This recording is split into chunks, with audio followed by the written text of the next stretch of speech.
Why am I pro-choice? Because when a lady is pregnant and it's not a living thing until it's actually out of the mother's womb.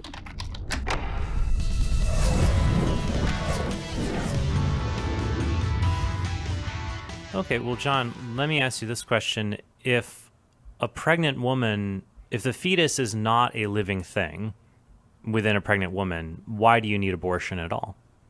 It's not alive, so you don't need to kill it. Well, under your explanation of alive is, yes, it needs nutrients to grow. Correct. I mean, would you say a virus is living? No, it's not. It grows. Virus is for biologists, virus is sort of a gray category of growth because a virus doesn't grow by cellular reproduction. It hijacks cells and creates genetic copies of itself that then go out from it. But if you look at things, if the definition of life, if something is living, if it takes in food and nutrients and grows by cellular reproduction, under that definition of life, an unborn embryo or fetus is clearly biologically alive in that case. Would you agree with that definition? Sure. Let's go. Okay. But I agree with you that not everything that's alive has human rights. I mean, slugs are alive, bacteria are alive. We kill those things all the time. But I do think there's certain kinds of living things we don't kill. We've got to figure out what those things are. And for me, they would be human living things. So if you are growing by cellular reproduction, you are a whole organism that is developing. You're not a body part. You're a whole organism that is growing and developing. And you have human parents and human DNA. Well, then I would say you're a biological human being under that definition. Would you offer a contrary definition, or what would you think? Sorry, I didn't hear half of that. I would say here. Well, hold on. Let me just re-summarize it, John. A human being is an individual member of the human species. If you're an organism that is developing and you have human parents and human DNA, you would be a human being. Correct. Yes. Okay. Would that definition apply to a human embryo or a human fetus? It's an embryo. It's not a human being. Well, why don't we pick this up then across the break then, because that's an interesting objection you've raised. Would you be willing to do that? Sure. Okay, great. Thanks, John. Before we went to the break, John, you said that there's a difference between being an embryo and being a human being. Is that correct? Yeah, I mean, we could go on this all day, but the whole idea is that, an embryo, if you take an embryo out, it's gone within a couple of seconds. Well, hold on, John. I want to go back to this because this is a very crucial point. What is an embryo? A human embryo. What is it?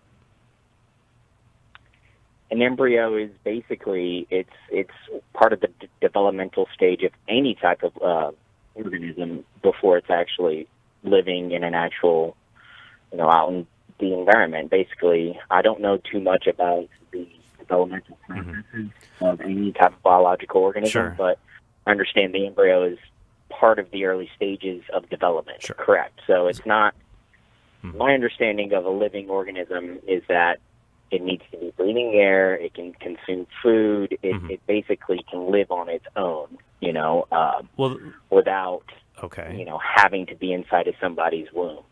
For something to be a living being or a living thing? A living thing. But, the whole reason I called in, to be honest, was, I don't want to get sidetracked, is that I've never heard the idea of being lumped into suicide as being a pro-choice advocate, and I don't agree with suicide, but I don't agree with the lumping in of abortion and suicide. It brings in a bad connotation to the pro-choice era. Well, that's interesting, John, because I think a lot of people who support the right to have an abortion also support things like the right to engage in assisted suicide, for example, that they'd say just as a woman has autonomy over her body. In fact, for many people, who would balk at abortion because it involves another living thing, they would say, well, suicide only involves yourself. The way that pro-life is connected, how people define it, like I define it as respecting the right to life of all human beings, born and unborn. And I do believe laws that allow for suicide, legalizing suicide, do not protect the lives of born people. But for me, though, I really do want to talk about this issue involving whether an embryo is a human being or not, because that really is that's really the crux of the issue right there. And your concern, what you said is, and I would agree with you on 2 out of the 3 points, that for something to be living, it has to be growing, it has to be taking in food, but it doesn't have to be outside of another being's body. I mean, a parasite, for example, a tapeworm or bacteria, they're living beings inside of my body. But I can kill them not in virtue of the fact that they live in my body, but because they're not human. They're not human beings. But I would say for a human embryo, they are alive, they're growing. It's the earliest stage of the life of that human being.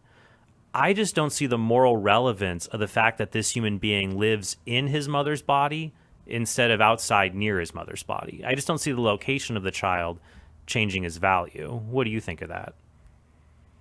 Well, that's the idea. Is the whole conversation is, when does it become an actual living thing? I get it, within 8.5 months of a pregnancy, that's straight up murder, but the whole idea is these laws are in place to protect the women that are vulnerable, that are 16, that did not have a choice, that literally were raped, and their whole life is ruined because they have this unborn child inside of them, and the father is completely out of the picture. And what are they supposed to do? Right. Raise this child and put it into the system and put him back into foster care? I mean, is that a way that you want, these children to live? Okay, sure, John. Let me jump in here because we're losing your audio a little bit. Hopefully, maybe we could bring it back one more time and see if it improves.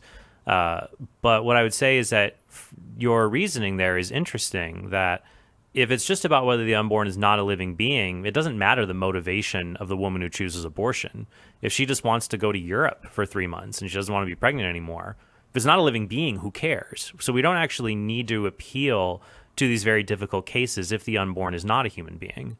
But if the unborn is a human being with the same right to life that you and I have, then we can't appeal to these difficult cases any more than we could appeal to, what about the woman, the single mom with a 2-year-old who loses her job, no one's going to hire her, she doesn't know how to take care of her child, is her child going to end up in foster care, and she's in a difficult position trying to raise a toddler, and then she decides, well, why not just euthanize this toddler? Just as we wouldn't kill 1 or 2-year-olds who live in extremely impoverished circumstances, we shouldn't kill the unborn just because they live in that same circumstance, if they're equally human beings. So I think the source of our disagreement is going to be over, quote unquote, the term, what is a living being? I would say that where you can live does not change how you ought to be treated. People are you and I could not live in the womb. It's an aqueous environment. So maybe from the fetus's perspective, we're not people. A child can survive in the womb where we can't. We survive here where he can't. But just people live in different places. It doesn't change their value. So I'll let you have your last thought on that. Yeah, definitely. I mean, to be honest, I'll take the answer off air when I'm off. But I want to ask the question I always ask the question to people that are pro-life. It is what should the woman do when she's 16 and gets raped? What is your thought about this? Should she raise the child as her own, even though she didn't want it and almost died by being raped, or should she give it up to foster care? Or and thank you for taking my call. I have these debates all the time with everybody, and I'm glad you called in. I need to hone up on my skills. So. Hey, feel free to call back anytime. And then feel free to check out my book, Persuasive Pro-Life, as well, if you'd like to see a more extended treatment of the subject. So the question would be, what would be my advice for a teenager who is a victim of sexual assault who's become pregnant? And I've never had to actually give this advice in person to someone. In fact, my advice would probably be for them to talk to someone who actually is capable of helping them work through that situation, who's been there before, such as a volunteer at a pregnancy resource center, even one who there are those I know who have worked at these centers who have become pregnant under less than ideal or criminal circumstances that could offer support and care for this young woman. But if I was to offer something, I would say that the bottom line is this for everyone who's involved. You don't respond to evil with more evil.